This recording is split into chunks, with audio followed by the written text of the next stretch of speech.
Damos inicio así a nuestro primer bloque del programa de hoy, y en este caso para hablar con Cristian Ormazábal, dueño y director de la firma Anajor, en donde se produce carne a encierro y a corral, y en este caso para hablar sobre lo que es el precio del ternero, que se ha disparado muchísimo y cómo afecta a la producción de feedlot, como así también al mercado nacional e internacional de carne. Vamos a disfrutar de esta entrevista con la gente de Anajor.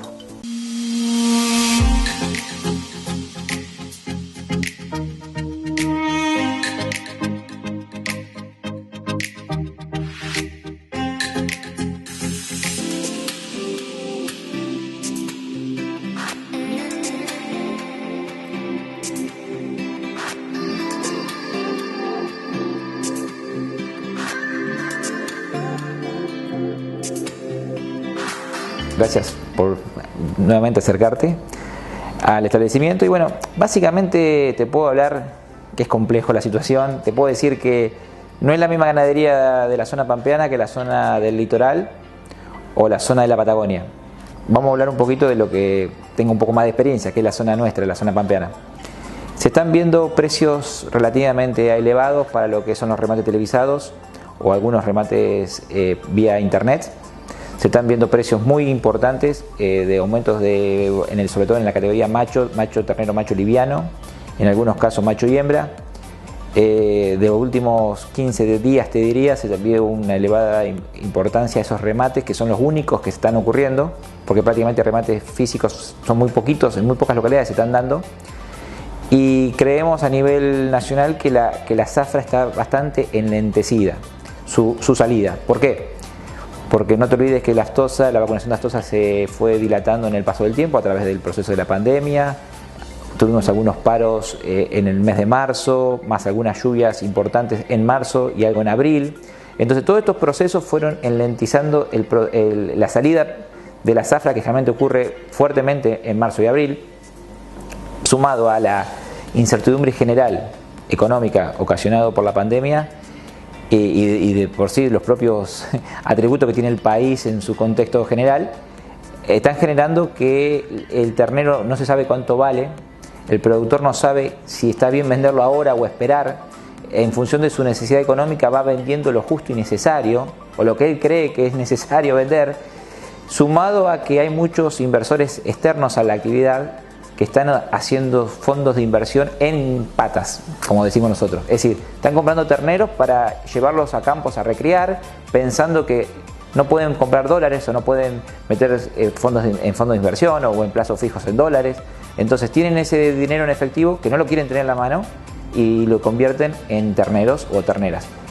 Y yo creo que eso es gran parte de la explicación que le podemos encontrar a esta suba importante de las cotizaciones de los terneros, sobre todo la categoría liviana de macho y hembra. La foto hoy del engorde a corral a nivel general es bastante delicada. Hoy es un sector que está trabajando, te diría, entre un 50 y un 60%. Es un poquito inferior a la ocupación del año pasado para la misma época. Y con respecto a los históricos de los últimos 10 años, estamos casi un 20% por debajo de la ocupación para esta altura del mes, teniendo en cuenta que abril y mayo son cuando los feedlots en general llegan a una ocupación del 90 al 100%. Y también lo que estamos viendo es que hay muchos productores zafreros que tienen engordes más chicos, más caseros como le decimos, que suelen comprar mucho del ternero y engordarlo y salir en septiembre-octubre. Hoy esos jugadores todavía no están activos.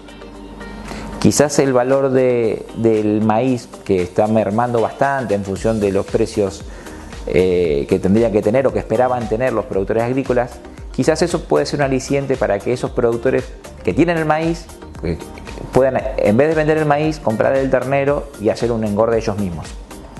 Pero bueno, eso es algo de coyuntura actual, porque la cosecha venía bastante atrasada, lo que es el de maíz, por lo menos en esta zona. Entonces recién ahora se están empezando a terminar esos procesos y viendo qué ocurriría de acá a 15 días o 20 días. Es decir, hay decisiones que todavía no están tomadas. Es una pregunta muy compleja de responder. Hay dos campanas. Por un lado están los asesores reconocidos que integran la mesa de las carnes, caso Víctor Tonelli, Fernando Canosa, que están marcando que la cantidad de vacas vendidas el año pasado, si bien fue histórico, ha servido para mejorar los rodeos. Y eso te lo da el resultado de la cantidad de terneros producidos en el año 2018. Perdón, el año 2019, que fue parición 2018. Entonces, si tenemos menos vacas que años atrás y tenemos mayor producción de ternero, quiere decir que esto es real. El problema es que se discute, este año volvemos a tener en los primeros meses, pese a la pandemia, estamos teniendo récord de venta de vacas. Los últimos mercado de Liniers, de la última, porque ahora está concentrado el mercado de Liniers en 3 días. Y si vos mirás los remates de las últimas 2 semanas, casi en forma continua tenés un 50 o un 60% de oferta de vaca en el mercado de Liniers, cuando están entrando entre 10 y 15.000 cabezas diarias. Entonces, el récord de compras de exportación está focalizado hoy en la vaca, en todas sus categorías, pero vaca es lo que se está vendiendo especialmente a China, ¿no? Entonces, la pregunta es, ¿ya se siguen limpiando los rodeos? ¿Se sigue mejorando la productividad de las vacas? ¿O estamos llegando ya a un punto de liquidación de stocks? Algunos creen que ya entramos en una fase de liquidación de stock. La realidad es que la foto hoy no nos permite definirlo eso, y quizás de acá a 2-3 años tengamos la respuesta a esta situación. Sí, te diría que la foto se complicó mucho para China, todo lo que eran ventas a China, entre enero, nosotros lo vimos reflejado en nuestro país, en enero y febrero. Es decir, cuando todavía la pandemia no era conocida a nivel general como es hoy, que recién la empezaba a sufrir China. Después, a medida que fue transcurriendo los meses, ya entrado en marzo y abril, se resintió Europa. Y te diría que hoy estamos hablando en el mes de mayo, está totalmente caído las operaciones de cuota 481, cuota Unión Europea no Hilton y la Hilton. Son muy pocos los frigoríficos que están comprando ese tipo de hacienda para esos mercados de exportación, debido a que creen que de acá a un mes, mes y medio, esos mercados levemente empezarían a ser demandantes de esta mercadería que nosotros tenemos. Pero hoy por hoy hay algunos frigoríficos que solamente están comprando vacas, cualquiera de esas categorías, vaca gorda, vaca conserva, carnicero, manufa, pero básicamente apuntalando el mercado chino, que es el que sí empezó a demandar, levemente, pero empezó a demandar.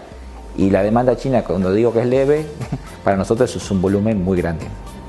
Pero hay otra situación, que Estados Unidos también está complicado, su mercado interno inclusive, siendo el principal productor de carne a nivel mundial, porque Estados Unidos tiene muy concentrados los frigoríficos donde se faena. Entonces, no es como nosotros que tenemos frigoríficos, el más grande quizás es de 3.000 cabezas, faena diaria. Ellos tienen capaz estructuras para 10.000, 15.000, 20.000 o más cabezas diarias, hasta 60.000 cabezas, en algunos casos puntuales 30.000 cabezas, 40.000 cabezas, filtro de 80, 90.000 cabezas. Entonces, están encontrando que son pocos los frigoríficos que están faenando, con algunos casos de COVID, las plantas están cerradas o paralizadas por cuarentena. Entonces, hay mucha hacienda que no sabe dónde ser faenada, hay demanda de carne para el consumo interno de Estados Unidos que no está siendo satisfecha. Entonces, están viviendo también su propia crisis en función del beneficio que tiene Argentina en este sentido, de la atomización que tiene Argentina, Estados Unidos no la tiene. Entonces, al pararse un par de plantas, se le cae la faena un 20 y 30%. Entonces, ¿cuánto tiene capacidad Estados Unidos de ingresar al mercado chino? Sí, la tiene, pero ellos tienen un propio problema interno con una pandemia en pleno desarrollo. Entonces, va a ser difícil especular que cuánto va a poder recuperar el mercado chino, Estados Unidos, con esta dificultad en estos meses que estamos transcurriendo, ¿no? El consumo por ahora, dentro de lo esperado, está respondiendo bien, sobre todo las categorías livianas. Hay muy poca oferta de las categorías livianas, gordo de 300 a 330 kilos. También hay una mayor demanda de esa categoría. Si bien no hay precios alocados, no hay precios desorbitantes como se podía esperar en otros años para marzo y abril, por faltante de oferta de gordo de esa categoría liviana, pero por lo menos se mantiene. La expectativa nuestra hace 2 meses que esa categoría podía inclusive caer bastante en su cotización. Por el momento se mantiene y con eso estamos satisfechos. No te digo que tendría que haber aumentado, pero ya que no se caiga, para nosotros es una satisfacción. Pero sí se nota en las categorías más pesadas. El macho y la hembra de 350 a 400 kilos ha mermado en un 10%, te diría el precio, con respecto a marzo. Y ni hablar en las categorías de macho pesado, como te decía, con destino a la exportación, ya sea Hilton, cuota Unión Europea no Hilton o cuota 481, los precios de los poquitos frigoríficos que están operando en esa categoría están muy por debajo de lo esperado. Y te digo, eso influye a que el consumo de esa categoría pesada esté en precios muy malos con respecto a marzo. Estamos hablando quizás hasta un 20% por debajo del precio que teníamos en marzo. Nosotros hoy, como feedlot habilitado para cuota 481, que es la máxima categoría que puede tener un feedlot para exportación y la que más valor comercial tiene, inclusive superior a lo que es la Hilton,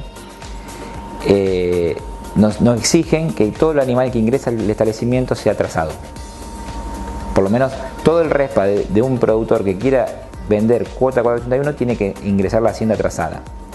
Para trazarlo hay dos motivos: o compramos el animal ya trazado al productor, o lo trazamos en el establecimiento. Así funcionó históricamente, que vos solamente podías comprar hacienda trazada al productor de origen. Hoy el sistema permite que vos se la compres a cualquier productor y trazarlo en tu establecimiento de destino. Se tiene que tomar la caravana, se tiene que hacer el DT adjuntando el número de caravana que corresponde a cada animal y después se sigue un ciclo normal de producción y al momento de la salida se identifica qué animal sale con qué caravana y se envía al frigorífico de faena. Eso se llama trazabilidad por tropa, conocido vulgarmente por SENASA como trazabilidad como por tropa. Lo que se está empezando a hablar en forma muy incipiente, pero se está empezando a hablar ya a nivel mesa de las carnes y planteárselo ya al gobierno a nivel ejecutivo, de empezar a trabajar o empezar a desarrollar un sistema de trazabilidad por animal. En algún momento, años atrás, se habló de que SENASA quería exigir una caravana electrónica por animal nacido. Bueno, todo eso quedó en sacos rotos, creo, pero hoy se está empezando a hablar de vuelta de lo mismo, de empezar a trabajar sobre todo en la trazabilidad por animal.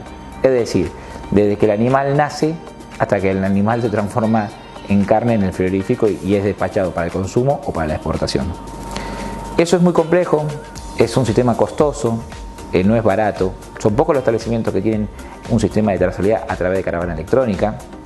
Inclusive se habla de que por ahí tener un sistema mixto, caravana electrónica o caravana física, pero llevar la trazabilidad de cada animal que nace. Permitiría trabajar con mucha información, porque se le podría cargar todos los tratamientos que el animal recibe, los diferentes establecimientos por donde atravesó su ciclo productivo, en qué frigorífico se faenó, qué edad tenía al momento de su faena. Sería la información necesaria para armar un sistema de blockchain, que es algo que se viene, ya Europa por código QR lo está expresando en algunos puntos muy específicos, un boutique carne de muy premium, nichos muy chiquitos de producción. Se está empezando a trabajar con el blockchain y creo que es una tecnología que se viene para los próximos años. Entonces en Argentina es algo muy incipiente y cambiar la mentalidad de toda una cadena es difícil, pero creo que vamos camino a empezar a trabajar en esa sintonía, a trabajar por la trazabilidad por animal y no por tropa como se hace hoy.